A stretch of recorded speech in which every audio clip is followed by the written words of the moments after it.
Hello students, welcome back General Academy YouTube channel. मैं सिर्फ रणदीप सिंह और हम आ चुके हैं सेकंड क्वेश्चन पर मिसलेनियस एक्सरसाइज।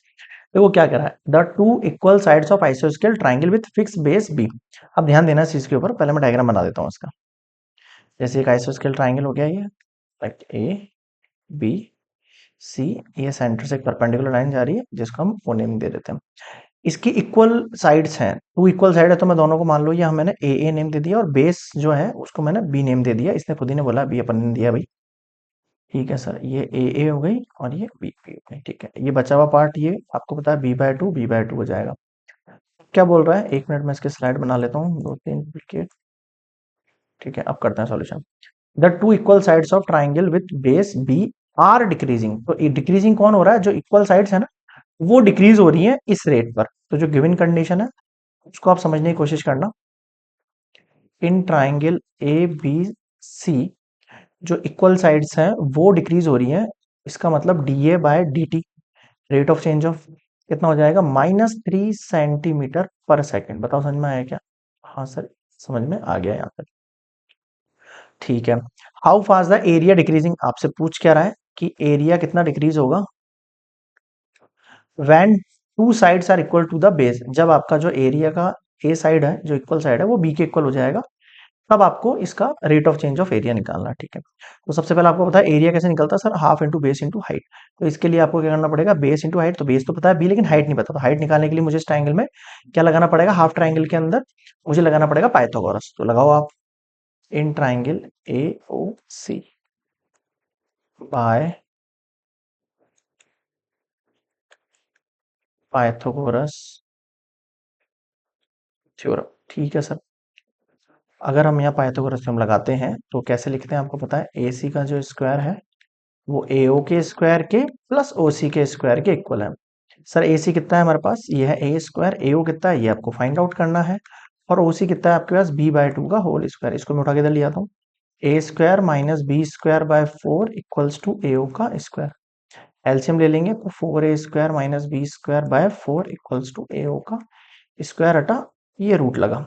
यानी कि फाइनली आपके पास ए ओ का जो वैल्यू आ चुका है वो आ चुका है root four A square minus B square divide by, मैं यहाँ प्लस माइनस में लूंगा क्योंकि मेरे पास हाइट है, हाइट केवल मैं पॉजिटिव ही मानूंगा। ठीक है सर, ये आपके पास एक तरीके से क्या आ चुका है, एओ जो साइड है ना उसका हाइट आ चुका है।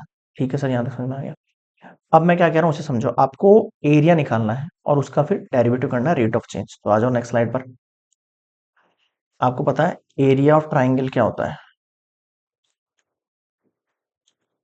सर, एरिया ऑफ ट्राइंगल होता है half into base into height.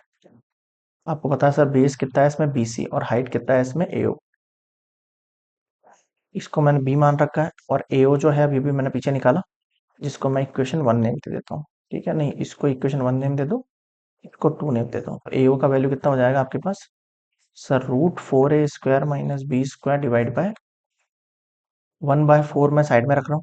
ठीक है, बी है आपके पास रूट है four A square minus B square. तो मेरी बात ध्यान से सुन लो, इसने क्या बोला है आपसे सर, इसने ऐसा बोला है हमसे, क्या बोला है भैया, इसने आपसे ऐसे बोला है कि जो बी है फिक्स बेस, बेस क्या है फिक्स है, तो बेस एक तरीके से क्या हो गया आपका पास, कांस्टेंट हो गया है भाई। क्या हो गया बेस एक तरीके से सर, कांस्टेंट हो गया है बेस। ठीक है भाई, ये समझ में आ गया। अब मुझे इसका क्या करना है, डीए बाय डी टी निकालना, रेट ऑफ चेंज। तो निकालो, rate of change of area यानी डीए बाय डी टी कितना हो जाएगा, वन बाय फोर बी ऐसी चीज है, रूट का करना है केवल आपको डिफरेंशिएशन। अगर मैं इसका डिफरेंशिएशन करूंगा विद रेस्पेक्ट टू टी तो देखो क्या होगा सर, ये one by two root four A square minus B square होगा। केवल फोर ए स्क्वायर का करके देखो डिफरेंशिएशन, आपको पता है यहाँ पे ए का तो हो सकता है, बस बी का नहीं हो सकता क्योंकि बी एज अ कांस्टेंट है। फोर ए स्क्वायर कैसे होगा, टू आगे आएगा। ठीक है सर, फोर तो कांस्टेंट है, और ए स्क्वायर का कैसे करेंगे, टू है, और ए का कैसे करेंगे sir, D A by D T. समझ गए, बिल्कुल समझ गए सर। अब क्या करना है सर, अब सिंपली टू से टू कैंसिल आउट हो गया, फोर से फोर कैंसिल आउट हो गया। ठीक है, क्या बच गया आपके पास सर, आपके पास सिंपली बच गया ये A B root four A square minus B square into D A by D T.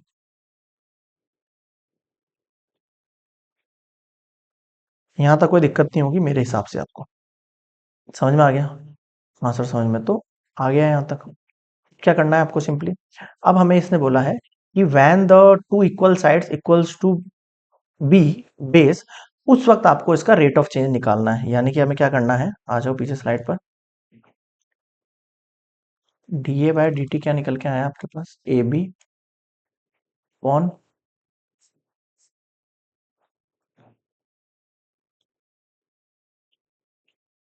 A B 4a² minus b² D A by D T. अब आपको क्या करना है, इसकी वैल्यू आपके पास गिवन है, देखो फर्स्ट वाले केस में बताई थी मैंने आपको, ये गिवन है D A by D T -3। और इसने क्या कहा था, इस लाइन को पढ़ो आप, क्या कहा है, how fast the area decreasing when two equal sides equals to the base, जब आपके पास जो इक्वल साइड है वो बेस के इक्वल हो जाए। तो मैं यहाँ पे ए को रिप्लेस कर सकता हूँ बी से, हाँ सर कर तो सकते हैं अपने यहाँ पे रिप्लेस, तो कर दो। कितना हो जाएगा देखो ये, सर ये ए है और ये भी ए हो जाएगा आपके पास, या फिर आप ये कह सकते हो ये बी, ये ए है तो ये भी बी हो जाएगा। मुझे यहाँ पे इक्वल साइड को किसके इक्वल करना है, इसके बेस के इक्वल करना है, ठीक है। तो आप बेस को साइड के इक्वल मत करो, साइड को बेस के इक्वल करो। तो ऊपर बेस b² हो गया, यहाँ पर देखो 4b² माइनस b², और D A by D T की वैल्यू आपको पहले से -3 की हुई ना, है ना, D A by D T equals to -3 centimetre per second, ये आपको गिवन था पहले से। ठीक है सर, कितना हो जाएगा, -3b² डिवाइड में कितना हो गया, ये रूट में हो गया 3b², हुआ नहीं हुआ, हाँ सर हुआ।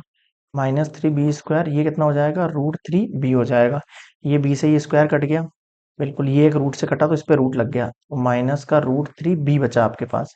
यानी कि आप क्या कह सकते हो, आपके पास D A by D T क्या निकल कर आया है, when A equals to B -√3b। बताओ समझ में आया क्या, हाँ सर आ गया।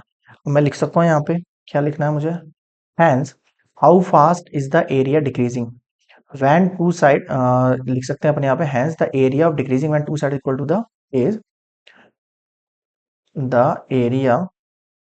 अब आप देखोगे इस एरिया को, तो ये एरिया माइनस के अंदर आया, माइनस के अंदर आया ना, हाँ सर आया, माइनस के अंदर आया, इसका मतलब ही ये है कि ये वैल्यू जो है आपके पास ए इक्वल्स टू बी है, तो माइनस माइनस का मतलब डिक्रीजिंग हो रहा है, hence area is decreasing when the two sides are equal to base is, hence area is decreasing when equal sides are equal to a base is, जो area decreasing है आपके पास वो क्या आ गया है आपके पास, -√3b आ गया है। और आपके पास एरिया है तो आपको पता है एरिया के अंदर यूनिट क्या लगाई जाती है, सेंटीमीटर स्क्वायर पर सेकंड। बताओ समझ में आया कि हाँ सर, ये हो गया आपका आंसर क्वेश्चन नंबर सेकंड के लिए। क्लियर है यहाँ तक, ओके।